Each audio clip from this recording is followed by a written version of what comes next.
اللہ الرحمن الرحیم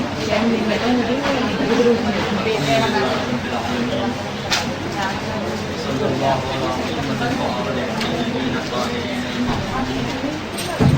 ورحمۃ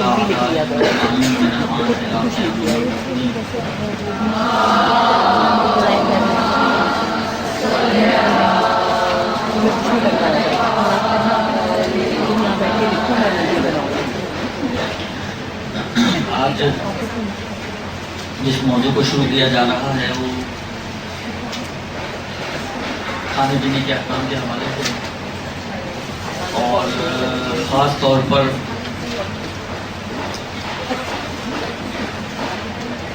بورنگ تو ہے لیکن کام آنے والے مسائل ہیں. بھوک لگ رہی ہے بات نہیں ہے, کھانا پینے کا مسئلہ ہو بورنگ, اس کا علاج نہیں ہے. بازار سے ملنے والا گوشت ٹنز کی شکلوں میں, بعض اوقات انسان ہوٹلز میں جاتا ہے, بعض اوقات انسان دوسرے ملکوں میں سفر کرتا ہے, ایئر لائن میں جو دیا جاتا ہے کھانا آپ کو, مختلف شکلوں میں یہ مسئلہ آپ کو پیش آتا ہے. ٹن گوشت کا ٹن ہے, اس پہ لکھا ہوا ہے جی شریعت کے مطابق ذبح شدہ, یا مچھلی ہے اس پہ لکھا ہوا مثلا فرض کریں کہ چھلکے والی مچھلی, یا کسی ایسی مچھلی کا نام لکھا ہوا, مثلا لکھا ہوا ہے پاپلیٹ کا نام لکھا ہوا ہے. تو آیا یہ صرف یہ کہ ہم ٹن پہ پڑھیں ہاں پاپلیٹ لکھی ہوئی لے آئیں, ٹن پہ پڑھیں لکھا ہوا ہے حلال اٹھا کے لے آئیں, یہ ساری چیزیں ممکن ہیں ممکن نہیں ہیں. اسی حوالے سے انشاءاللہ العزیز آج یا جب تک یہ چلے گفتگو آپ کی خدمت میں پیش کریں.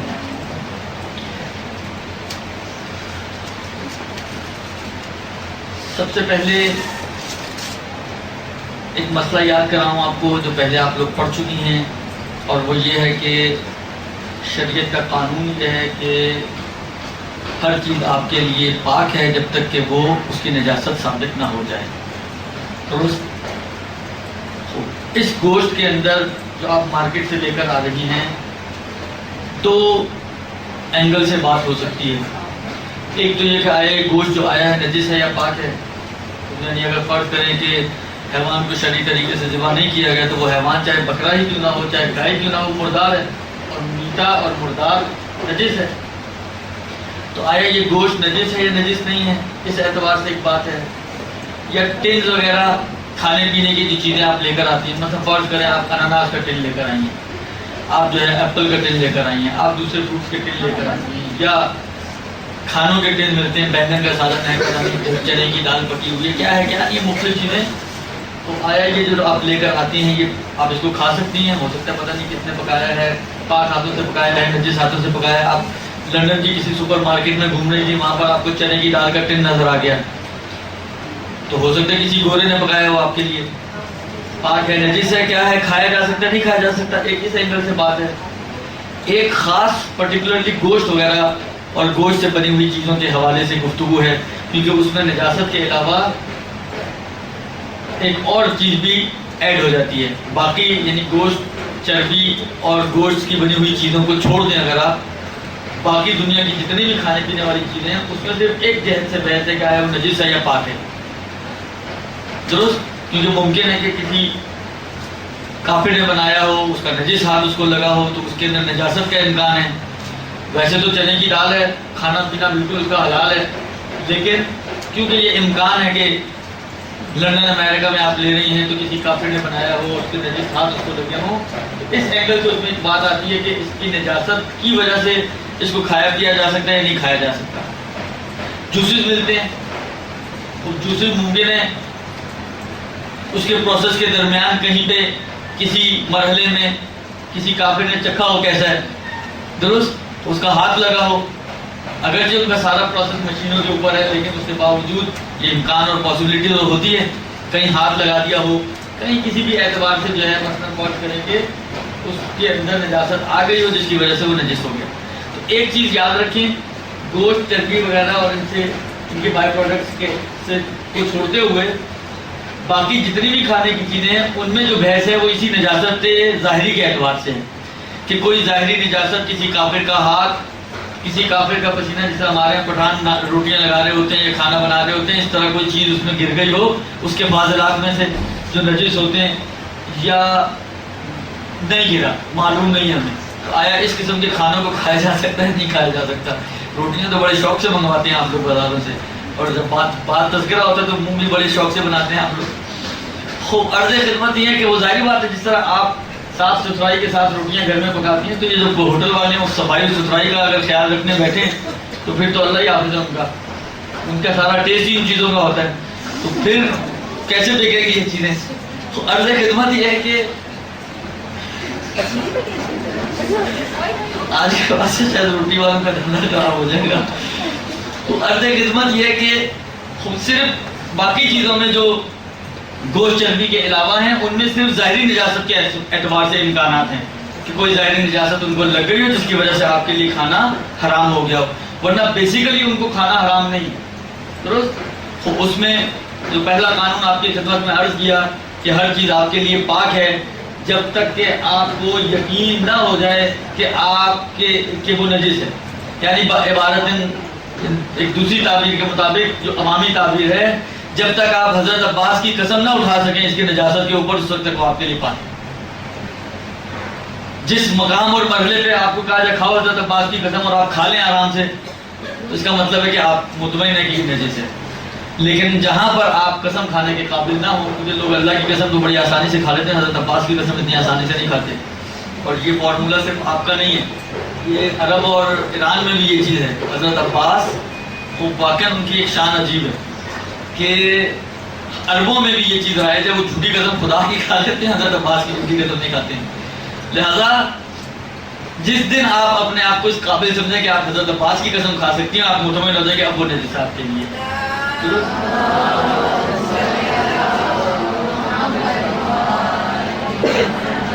ان کا تو قانون آسان ہے، آپ آرام سے اور عام طور پر فرض کریں کہ میکسیمم آپ جو ہے ایک امکان دے سکتی ہیں، ایک پاسبلٹی دے سکتی ہیں، اور اس پاسبلٹی کو جتنا بھی اوپر لے جائیں تو یہ ظن و گمان تک پہنچے گا. اس سے زیادہ آپ یقین کی حد تک نہیں پہنچ سکتی ہیں، مگر یہ کہ آپ نے خود پکتے ہوئے دیکھا اور آپ کے سامنے اس نے مثلا اس میں ہاتھ لگایا ہو، یا اس کا پسینہ گرا ہو، یا اس کا گیلا ہاتھ اس میں ٹپکا ہو، کوئی بھی ایسی نجاست جو اس کی ظاہری نجاستیں ہیں وہ اس کے اندر گری ہوں.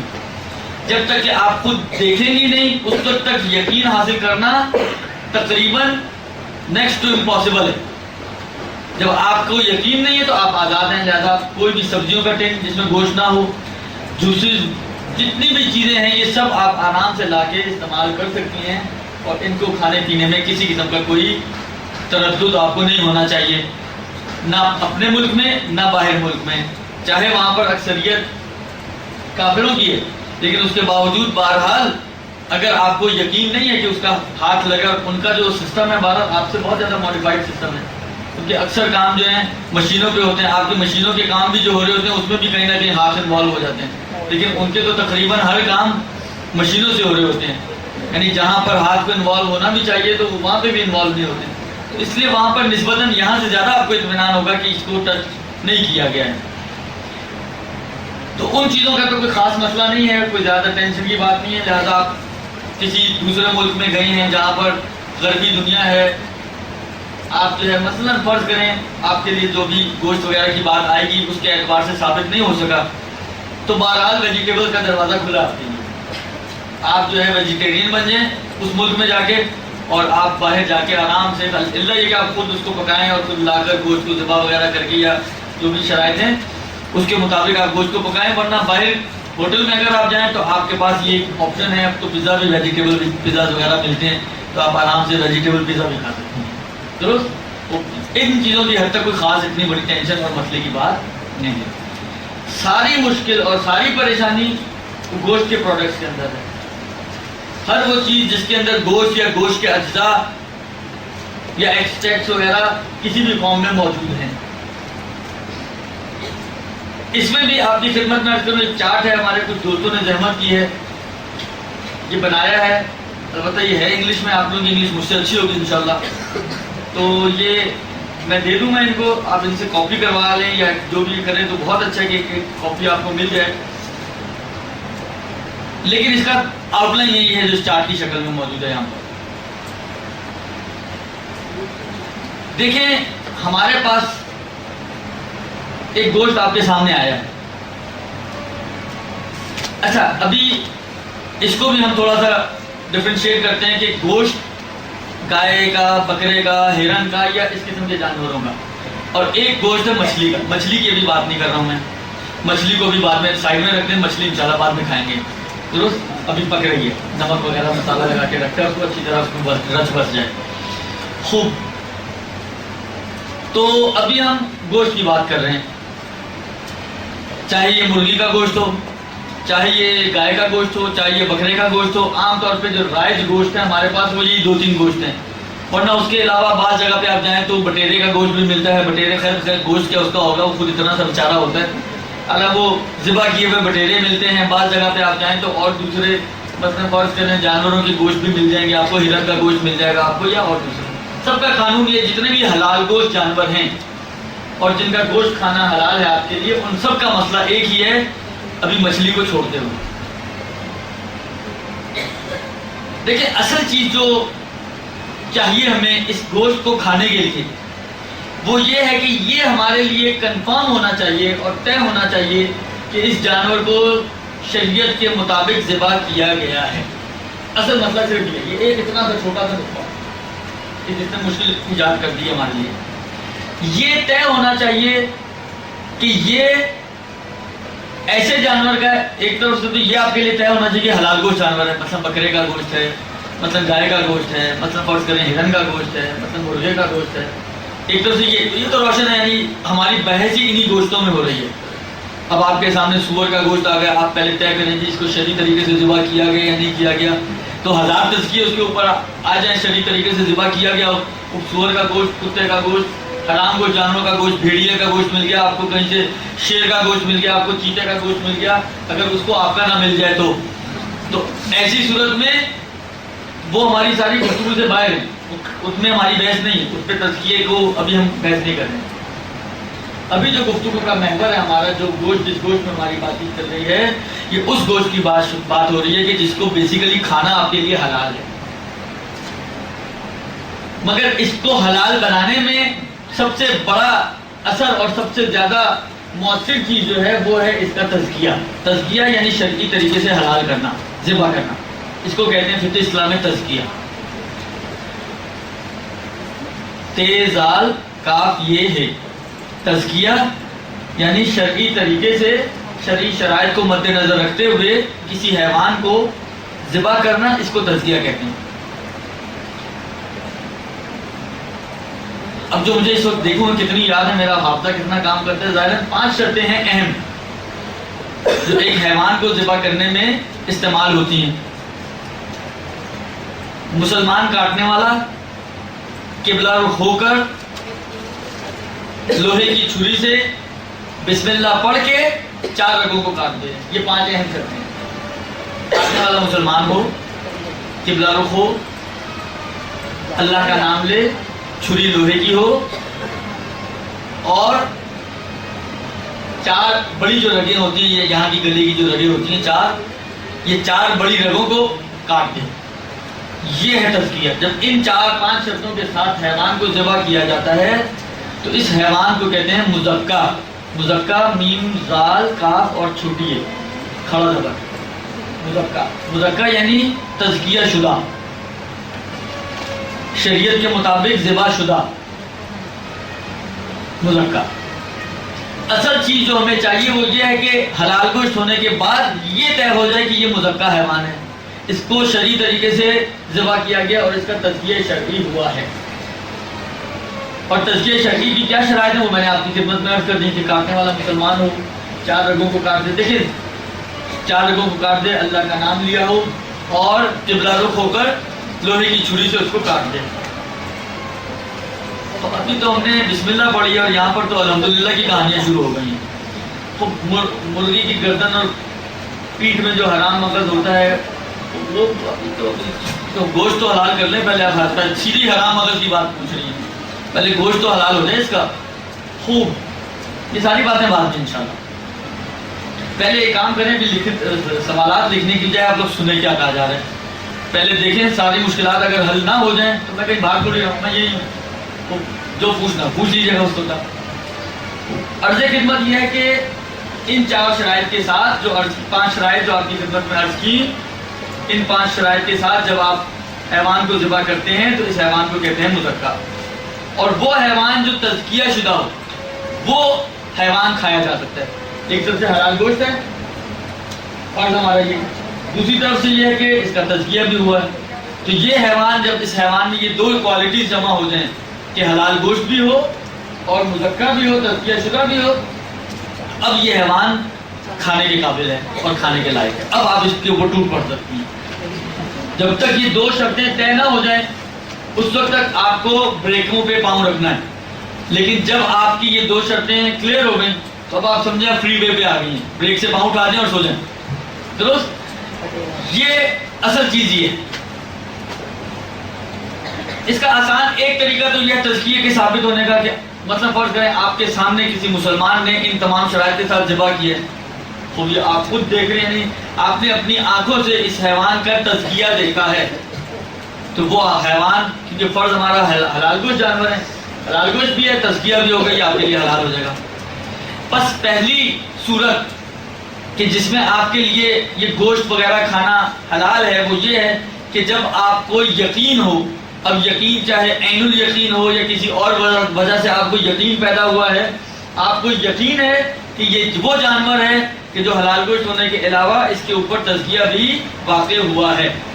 بس حلال گوشت بھی ہے، تزکیہ شدہ بھی ہے. جب یہ دونوں چیزیں مل گئی تو اب ہمارے لیے کھانا حلال ہو گیا. بس تمام وہ جانور کے جن کے بارے میں آپ کو یقین ہے کہ ان کا تزکیہ ہوا ہے وہ تو آپ کے لیے بلا اشکال ہے، اس کا کھانا آپ آرام سے کھا سکتی ہیں اور جان بنا سکتی ہیں. اس کے برعکس جس کے بارے میں آپ کو یقین ہے کہ تزکیہ نہیں ہوا، مثلا آپ کو پتہ ہے کہ آپ کے مطلب فرض کریں جہاں بھی یہ مرغیاں بیچی جا رہی ہیں وہاں پر ایک کاٹنے والا مثلا ہندو بیٹھا ہوا ہے، تو ہندو کاٹ رہے ہیں، مثلا شرط یہ ہے کہ مسلمان کاٹے، بس ایک شرط موجود نہیں ہے اس کے اندر. تو ایسی صورت میں اگر کاٹنے والا یا کسی بھی وجہ سے، یہ تو ایک مثال ہے، کسی بھی وجہ سے خلاصہ آپ کو یہ یقین ہو جائے کہ یہ جو گوشت آپ کے پاس آیا ہے یہ وہ گوشت ہے کہ جس کے اوپر تزکیہ واقع نہیں ہوا، یعنی اس کو شرعی طریقے سے ذبح نہیں کیا گیا. سب اس میں شامل ہے کافروں، اس کو شرعی طریقے سے ذبح نہیں کیا گیا. جب یہ طے ہو جائے گا آپ کے لیے، آپ کو یہ یقین ہو گیا تو یہ قطعی طور پر آپ کے لیے اس گوشت کو کھانا حرام ہے. بس ایک وہ گوشت ہے کہ جس کے بارے میں آپ کو یقین ہے 110% آپ شور ہیں کہ یہ مزکا ہے.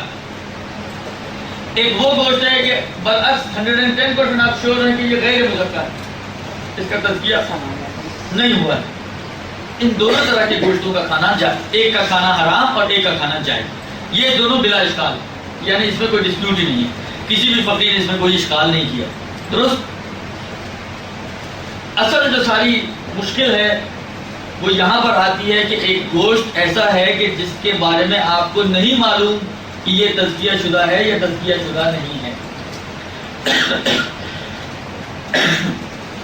درست جی؟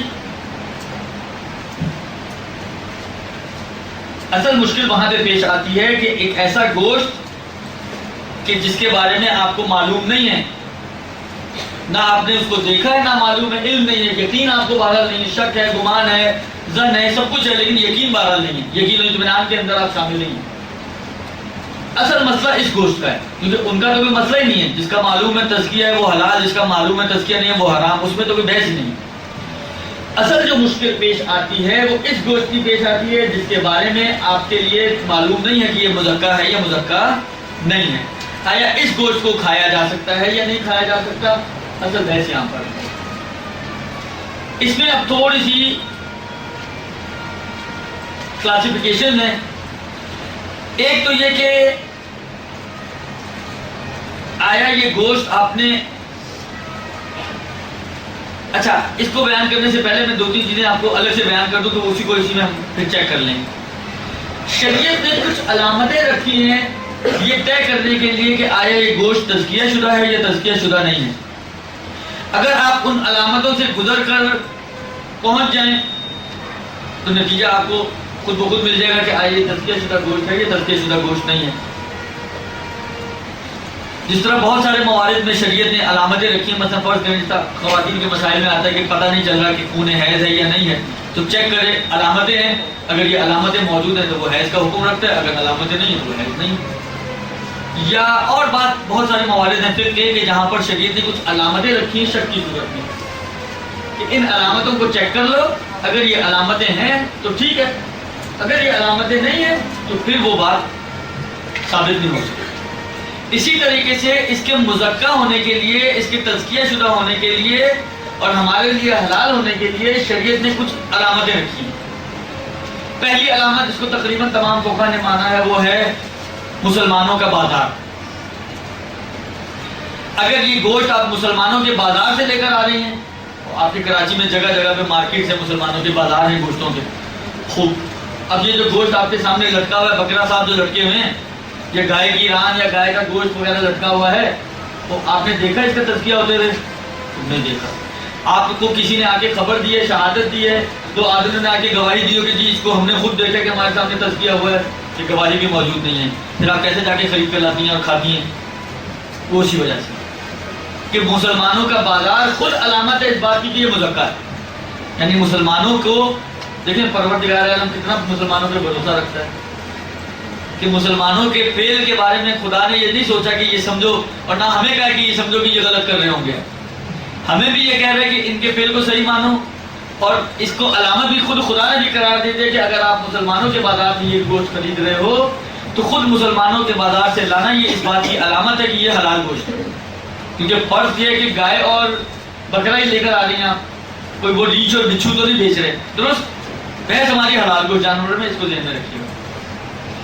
جب یہ مسلمانوں کے بازار سے لے کر آئیں آپ تو یہ مسلمانوں کا بازار خود علامت ہو گیا اس بات کی کہ جناب علی یہ گوشت آپ کے لیے مزکہ شدہ ہے، حلال گوشت پہلے سے ہی تھا، علامت نے طے کر دیا کہ مزکہ ہے، کھائیں عیش کریں جان بنائیں، مسئلہ حل ہو جائے گا۔ یہ ایک۔ دوسرا ید مسلم، مسلمان کا ہاتھ، آپ کو کوئی مسلمان دے رہا ہے، عید قربان ہوتی ہے یا بعض دوسرے موارد ہوتے ہیں، کسی کی نظر و نیاز ہے، کیا مثلا کوئی گوشت کی پڑیا اٹھا کے لائے آپ کے پاس، مطلب یہ پتا آپ کو کہ لانے والا مسلمان ہے، اچھا اس میں یہ ضرورت ہے، یہ شرط ہے کہ یہ معلوم نہ ہو کہ یہ خود کہاں سے لایا ہے، کیونکہ اگر یہ خود آپ کو پتا ہے کہ کافر سے لے کر آ رہا ہے تو پھر اس کے مسائل الگ ہیں۔ ید مسلمان، مسلمان کے ہاتھ سے آپ کو گوشت مل رہا ہے جبکہ یہ معلوم نہیں ہے آپ کو کہ یہ مسلمان کہاں سے لایا ہے۔ آپ نے دروازہ کھولا، ایک مسلمان خاتون کھڑی ہوئی تھی گوشت کی پڑیا لے کر آپ کے لیے، یہ نظر کا گوشت ہے، یہ نیاز ہے، یہ عید قربان کا ہے، جو بھی اب عناوین ہو، یہ آپ کے لیے، تو لانے والی مسلمان آپ کو نہیں معلوم کہاں سے لائی ہے، تو یہ خود علامت ہے اس بات کی کہ یہ حلال گوشت ہے، یعنی تزکیہ شدہ ہے، لہٰذا آپ آرام سے بڑی تسلی سے اس گوشت کو پکا کر کھا سکتے ہیں، درست؟ تو یہ دو اہم علامتیں ہیں اس گوشت کے مزکہ ہونے کے لیے۔ اب اگر اس کے علاوہ جو صورتیں ہیں کسی بھی طرح سے اس طرف پلٹ سکیں،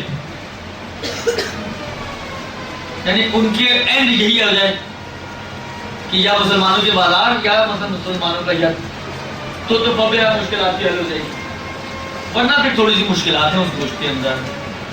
یہ دو چیزیں ذہن میں رکھیں۔ اب میں یہ چارٹ آپ کے سامنے پڑھ رہا ہوں اور دیکھیں کہاں تک نتیجہ نکلتا ہے۔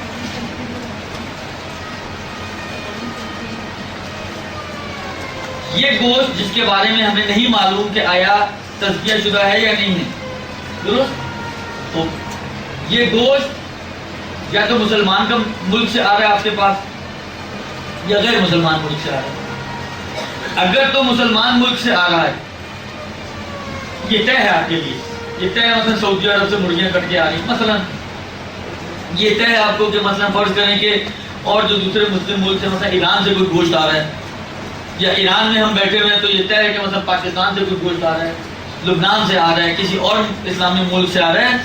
اگر تو یہ طے ہے آپ کے لیے کہ یہ اسلامی ملک سے آ رہا ہے تب تو یہ آپ کے لیے حلال ہے، کیونکہ یہ وہی پلٹ گیا واپس مسلمانوں کی طرف۔ وہ اسلامی ملک سے اگر آ رہا ہے تو اس کا مطلب ہے یہ مسلمانوں کے بازار سے آیا ہے یا مسلمانوں کے ہاتھوں سے آیا ہے، خدا سے یہ پلٹ جائے گا اس کی طرف، زیادہ یہ آپ کے لیے بغیر سردرد کی ہو جائے گا۔